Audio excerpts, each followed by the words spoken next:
Hi guys, welcome back to my channel. Today's video is all about my trip to Walt Disney World. So I literally got back yesterday, so I thought I'd film my video to keep it all fresh in my mind and explain a few things. We left on the 14th of August to stay overnight at the Block Hotel at Gatwick, and I have to say I was thoroughly impressed with the hotel as a whole. So it's situated in the south terminal. We was flying from the north, but there's a shuttle in between and they're very regular and it takes no time at all pretty much to get there. The rooms are situated above the terminal, so they're like, we was on floor 8 I think, which is the highest floor, and the rooms are quite small but they've got everything that you need. So you've got a bathroom with a shower, a toilet and a sink. You've got a hairdryer included, you've got a massive bed, and you've got the TV, and you've got an iPad on the wall that controls like the room temperature, the lights, the blinds, so that's really good. The bed was really comfortable and it was very big as well, so me and my mum obviously shared a room, and yeah, there was no issues at all. So if you are staying the night before at Gatwick, I thoroughly recommend Block Hotel, and I'll link them down below.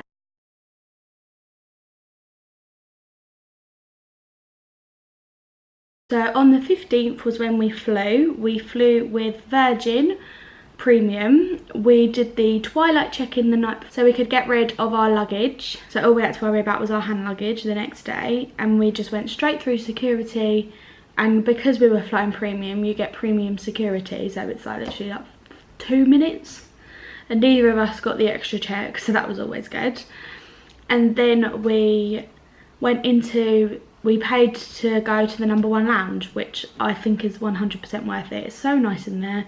You're guaranteed to get a seat, you get your drinks included and your food included, and we was there in time, so we had breakfast and then we was in there for a little bit of lunch as well.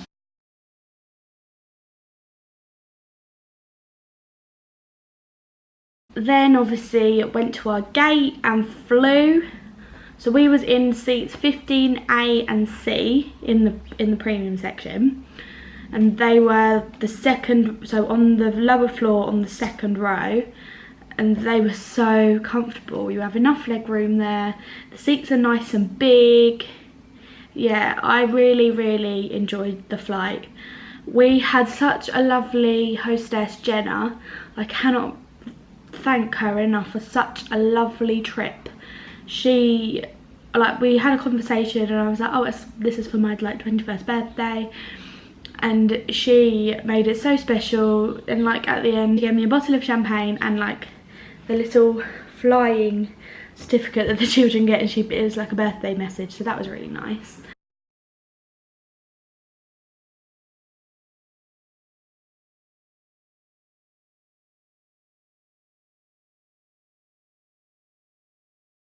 Once we'd been on the flight, obviously it was time to get to Orlando. Now, I don't know about you, but you hear horror stories about the like security getting through the border. Well, we had no issues at all. We must have been the first flight through in that sort of time, because there was no one ahead of us, and because we was flying premium, we was like one of the first off the plane. So there was no problems with that at all, and because we were also flying premium, your luggage, you get like a little premium sticker on your luggage, and then they're the first off the plane. Well, after upper class, they're the first off the plane. So we was literally 10 minutes it took us, I'm not even exaggerating, it was 10 minutes. We were through security and collected our baggage on the way to the main terminal. So we got the shuttle through to the main terminal to get to the Magical Express, which was quite easy because it was all signposted and that was fine. There was a lot of people at the Magical Express waiting for their separate Magical Expresses. I think it was probably about half an hour before we got onto our bus and got going. There was no traffic from MCO to Walt Disney World really. I think it took us about half an hour at the most to get there.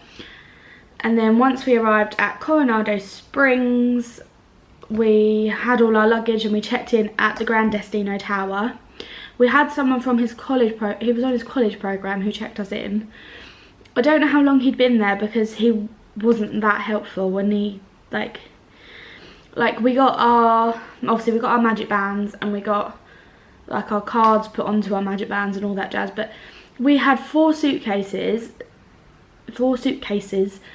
and obviously backpacks and everything else, and he wasn't really very helpful with the situation because our room was over the, because we was in the ranchos, which is not over the other side, but obviously we didn't have a clue where we was going. He gave us the map and he showed us the room number, but he didn't specify the best way to go. And then he said, oh, you could get a bus, and we were like, but what? He didn't tell us what bus that we could get, like, because obviously within the Walt Disney World hotels you have like the bell services, so he didn't even say to us, oh, I could ring bell services for you and get that sorted.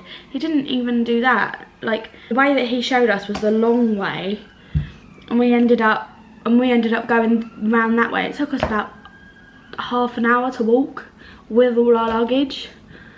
So Mum wasn't very happy, I wasn't very happy. I can't remember his name, but yeah, he needs to sort that out. I don't like to complain, and I know that I don't want to be that person that complains. We didn't complain to Disney, but I just feel like offer that if you've got that service. I mean, we knew that we would have to tip them and whatever, and we wouldn't care, but we just, when you get there, you just want to get to your room quickly, and we didn't. And I think that did put a dampener on our holiday slightly, like at the beginning of it, especially on Mum, bless her, because obviously she had to carry the 2 big suitcases and then I had the 2 hand luggage ones, which was hard enough, but poor Mum with the 2 big ones. Then, so we got to our room and we was pooped, we were done in, and then we had an early night ready for our first day at Epcot. The parks, let's talk about the parks. Yeah, so on our first day, obviously we sorted out my disability access pass. I will do a video if you want me to further in more detail, but so basically what it is for people who cannot queue, they get like a return time in effect to go back to the ride, and then you go through the fast pass line. So that's a really, really good system that Disney have in place, as well as Universal. So it's there for people that need it. So if you don't need it, please don't use it. So let's talk about Epcot.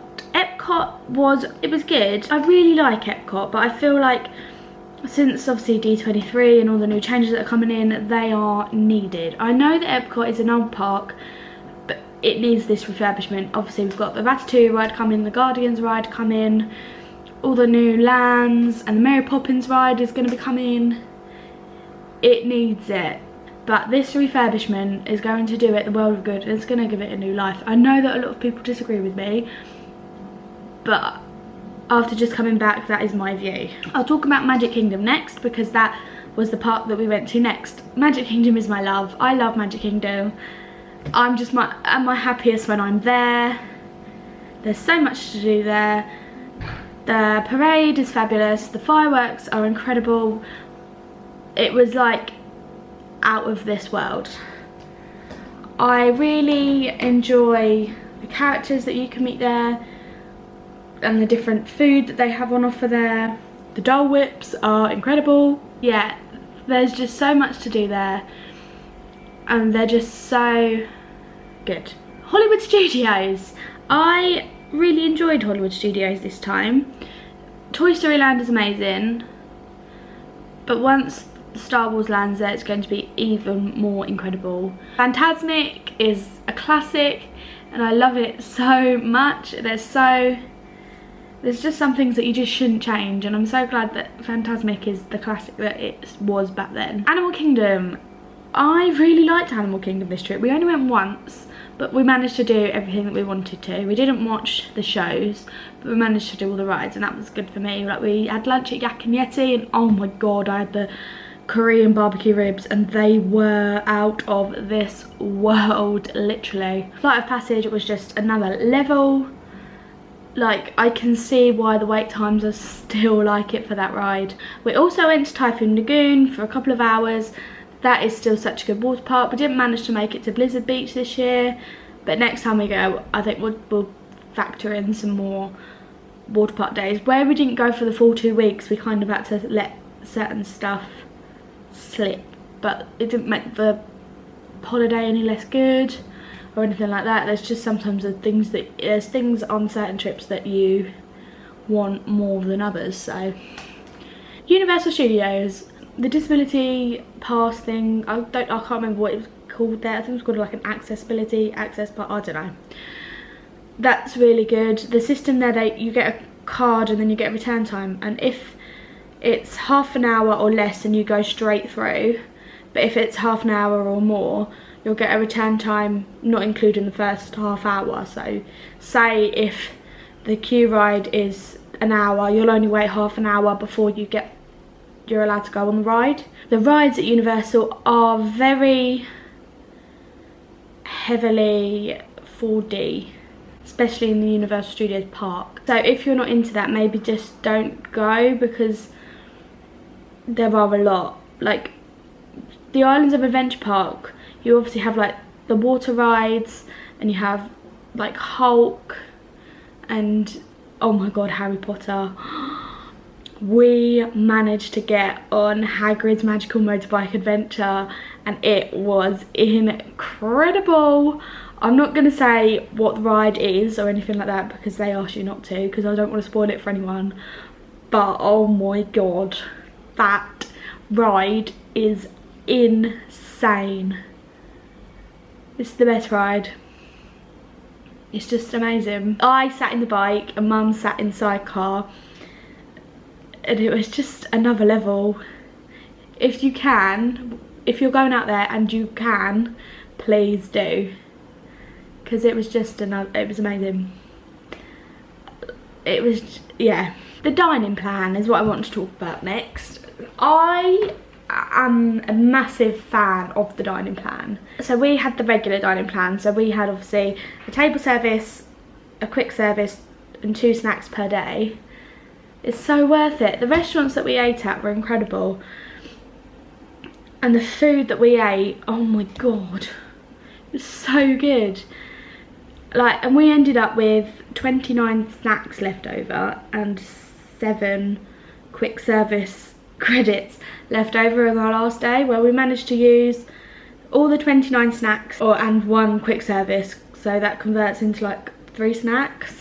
So we were left with 6 quick service, but that was fine because we still used quite a lot because we couldn't fit any more in the cases that we took home with us, so that was always good. Yeah, if you can do the dining plan, I think it's like, obviously if you're staying on site, because you've got the Disney bus transportation system and they're really good. The Disney transportation systems are good. You're never waiting too long for transport. I mean, at the end of the day, I do think that it could be thoroughly improved when leaving the parks, because obviously you're tired. Not everyone is going to get on that first bus back to your hotel. So I think what Disney need to do is they need to put at least 2 buses on, one after the other, for each resort straight away, because they could quite easily do that, I think. For Ubers and lifts to Universal Studios and to like the malls and the outlets and the supermarkets and stuff, they're cheaper than taxis, but they're not cheap.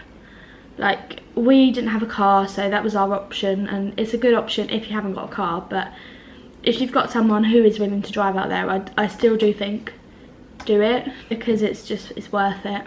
I think that's about it, to be honest. That was what I thought about the things on our trip. I absolutely loved my holiday. It was the most amazing time. Me and my mum, we had the best time. And if you're thinking of going to Florida, just go. Just do it. I know it's expensive. I know that it takes it out of you and you feel like you need a holiday to get over it. But the memories that you make and the feelings that you have when you're there, you can't compare it to anywhere else. So I implore you to just think about it, see what budget you can do, just do it. It was so amazing and I can't wait to plan my next one. So that is everything from me today, guys. I hope you really enjoyed the video. If you've got any more questions about my trip, please put them in the comments below. Make sure you go and like this video if you've enjoyed it, and don't forget to subscribe to my channel and hit the bell button to keep up to date with all my uploads. Don't forget to follow me on Instagram at ChloeJaneStone09, where I have lots more content over there from my trip.